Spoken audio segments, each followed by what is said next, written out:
Ada satu lagu yang berjudul Natal di Hatiku. Lagu ini sungguh-sungguh mencerahkan dengan kalimat-kalimatnya.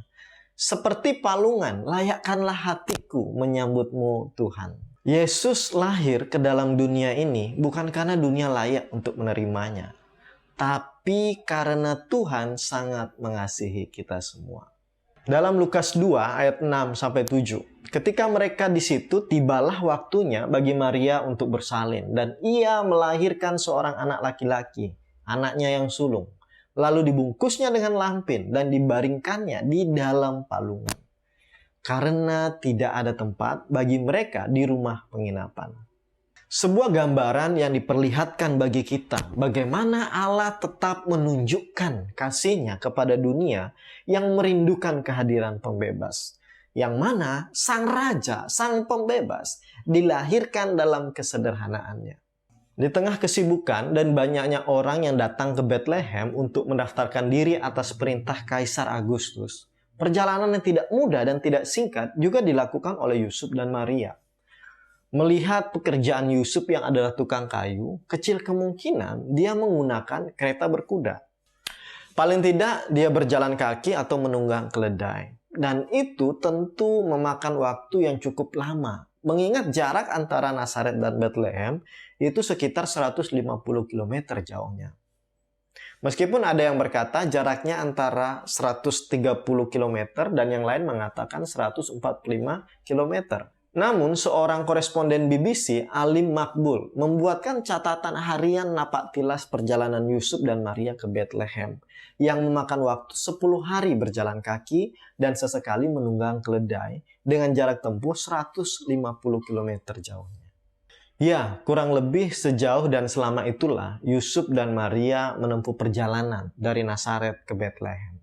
Ditambah lagi dengan keadaan Maria yang sedang hamil, tentu membuat perjalanan mereka sedikit terlambat. Sehingga ketika mereka tiba di Bethlehem, kota yang mulai penuh sesak dengan banyak orang, semua ruang tamu penginapan dan para kerabat juga sudah penuh terisi. Di saat yang sama tibalah waktu bagi Maria untuk bersalin. Tentu pemilik penginapan dengan segala upayanya mengusahakan untuk mereka mendapatkan tempat yang cukup baik. Tempat yang cukup baik yang dapat ditemukan itulah tempat biasa mereka menjaga ternak di waktu malam, yang di situ juga terdapat palungan.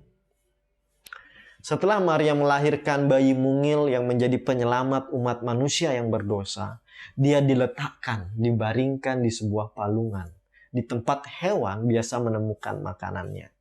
Di antara semua ruangan dan tempat yang penuh sesak itu, tidak ada tempat yang lebih baik untuk membaringkan seorang bayi yang baru lahir selain di tempat palungan. Tempat yang di sekitarnya mungkin masih ada ternak berkeliaran, tercium wewangian khas hewan ternak. Mungkin tersisa sedikit kotoran-kotoran hewan di sekitarnya.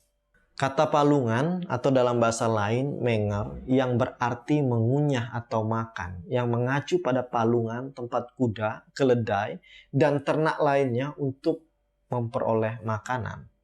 Disinilah, di tempat seperti inilah Yesus Kristus Sang Mesias diletakkan, dibaringkan. Lukas mengulang kata palungan sebanyak 3 kali dalam pasal 2, menunjukkan tentang makna penting dari palungan itu sendiri. Kita bisa lihat pertama dalam Lukas 2 ayat 7. Dan ia melahirkan seorang anak laki-laki, anaknya yang sulung. Lalu dibungkusnya dengan lampin dan dibaringkannya di dalam palungan. Karena tidak ada tempat bagi mereka di rumah penginapan. Kedua, Lukas 2 ayat 12. Dan inilah tandanya bagimu. Kamu akan menjumpai seorang bayi dibungkus dengan lampin dan terbaring di dalam palungan. Dan yang ketiga, Lukas 2 ayat 16. Lalu mereka cepat-cepat berangkat dan menjumpai Maria dan Yusuf dan bayi itu yang sedang berbaring di dalam palungan. Entah sebaik apapun kita menggambarkan palungan tersebut, ketika tempat itu digunakan untuk tempat makanan ternak, pasti tercium aroma khas hewan ternak. Tersisa bekas-bekas kotoran di sekitarnya. Di tempat seperti inilah penyelamat dunia dilahirkan. Sang pembebas diletakkan. Sang Mesias dibaringkan. Tidak harus kita menjadi sempurna dalam perbuatan baik kita agar Allah benar-benar menerima kita. Benar-benar bersih agar Kristus masuk dalam hati kita. Benar-benar suci agar Dia berkenan menghampiri kita. Karena tidak tahu, jika kita mengupayakan agar semua itu terjadi, entah kapan kita dapat berkenan. Entah kapan Allah menerima kita. Palungan yang kotor dan bau menjadi gambaran betapa kita tidak pernah layak. Namun Allah sendiri dengan kasih-Nya menghampiri kita, melayakkan kita di hadapan-Nya. Dosa kita merah seperti kirmisi dan merah seperti kusumba. Benar-benar sebuah kemustahilan untuk menjadi putih tanpa keterlibatan Allah. Kotor. Namun Allah berkenan kepada kita demi kasih-Nya kepada kita manusia yang berdosa ini. Melalui palungan menjadi sebuah tanda penting bahwa para gembala dapat menemukan Sang Mesias yang mereka dengar dari para malaikat. Jika saja Yesus terlahir di tempat yang mewah, maka gembala-gembala tentu sulit untuk menjumpainya. Bukanlah sebuah kebetulan tanda ini diberikan agar setiap orang, termasuk para gembala, mereka yang dipandang rendah oleh lingkungan sosial, dapat juga berjumpa dengan Sang Mesias, Sang Penyelamat. Mereka mempercayai berita malaikat dan menemui Sang Mesias, merayakan dan bersukacita akan kelahiran Sang Raja. Palungan menjadi tanda untuk kita bisa berjumpa dengan Kristus Sang Raja, segala Raja.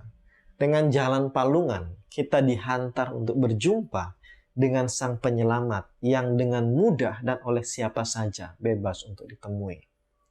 Seperti apapun kondisi, kehidupan, dan situasi yang saat ini kita hadapi, Yesus Kristus Sang Raja, kapanpun dapat kita jumpai. Ketika kita sungguh-sungguh mengakui dan percaya Dialah Juru Selamat dan Tuhan bagi manusia. Biarlah palungan menjadi peneguhan untuk kita dalam merayakan Natal, kelahiran Juru Selamat dunia. Kita siap dan kiranya Allah melayakkan kita menyambut kehadiran Sang Raja. Dan juga yang terpenting, melalui palungan kita disadarkan bahwa diri kita yang hina dan berdosa dijumpai oleh Allah yang benar dan kudus. Melalui palungan menjadi sebuah tanda untuk kita dihantar berjumpa dengan Sang Penyelamat, Sang Raja. Jika video ini bermanfaat dan memberkati kamu, silakan subscribe, like, dan bagikan. Serta jangan lupa untuk nyalakan notifikasinya.